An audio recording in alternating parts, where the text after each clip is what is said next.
Hello, welcome back to James Joyce for Dummies. This week's episode, I'm going to be focusing on a little bit of biographical details for the man himself, James Joyce. I'm not going to get into anything too serious because many of his works are somewhat autobiographical, so I'll end up covering those in more detail when I cover the works themselves, but just some kind of general things that would be helpful to know before we get into the nitty-gritty.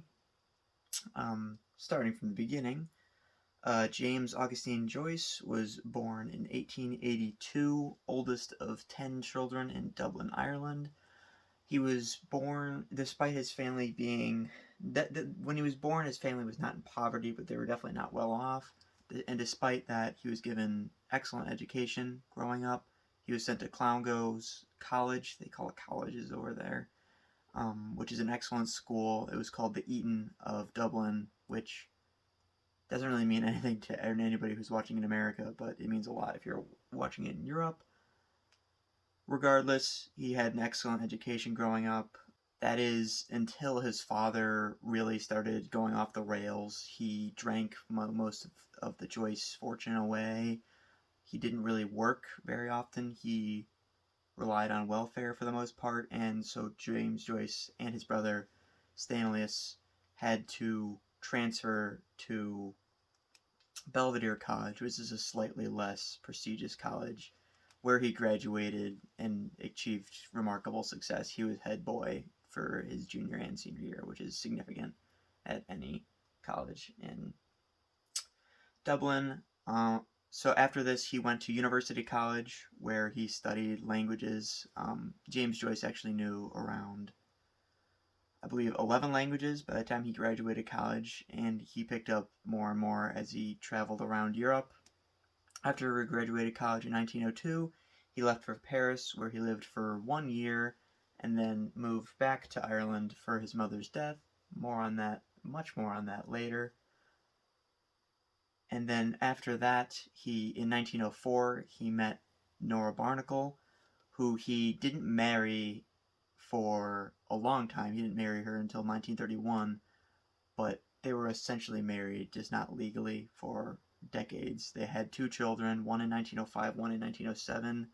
Those two children were Giorgio and Lucia. And then he after 1912 was the last time he set foot in Dublin. After that, he was strictly in Europe. He stayed in Paris roughly. So during both World Wars, he went to Zurich. So during World War I, he left Paris because it was kind of not, it was, France was one of the main battlegrounds of World War I, and Switzerland is, of course, solidly neutral in all wars. So he went to Switzerland, stayed there during World War I, went back to Paris. Then when World War II started up, he went back to Zurich, where he died in 1941. So those are the biographical details I think are important to give about Joyce. I figured I would give some background on Dubliners, which is the first major work we'll be looking at here. You're going to see me go to this a lot. This is, as you can see, it's gigantic. It's the complete novels of James Joyce. Just about everything I'm going to be talking about on this channel is in this book. There are 12 short stories, 3 full novels in this book. It's over 1,500 pages long, and it's relatively heavily annotated by me, so I will definitely be looking at this quite a bit, just so you figure that out.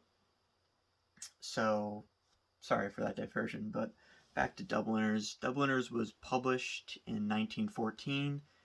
It was written by Joyce a hell of a lot earlier than that. I believe he wrote the first couple of stories around 1904, so right after meeting Nora Barnacle, actually, which I'm not going to get into now, but was a major impact on his writing career. It allowed him to expand much, look on the positive side, I suppose you could say.